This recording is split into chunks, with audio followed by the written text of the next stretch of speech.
Ang Tatlong Biik ay isang sikat na pabula sa Pilipinas na nagsasalaysay ng kwento ng tatlong biik at ang kanilang pakikipagsapalaran sa isang matalinong lobo.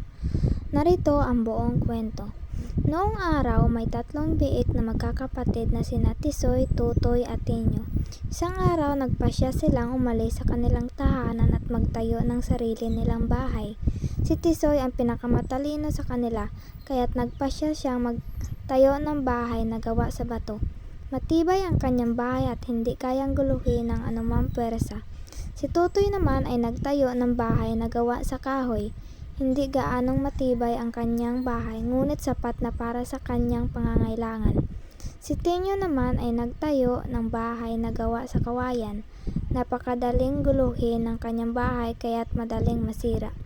Isang araw, dumating ang isang matalinong lobo na may balak kainin ang tatlong biik. Sinikap ng lobo na guluhin ang bahay ni Tisoy, ngunit hindi ito nagtagumpay. Sinubukan naman ng lobo na guluhin ang bahay ni Tutoy at madaling nag-collapse ang kahoy na bahay. Ngunit nang magtungo ang lobo sa bahay ni Tenyo, madaling nasira ang bahay na gawa sa kawayan at nakain ng lobo si Tenyo.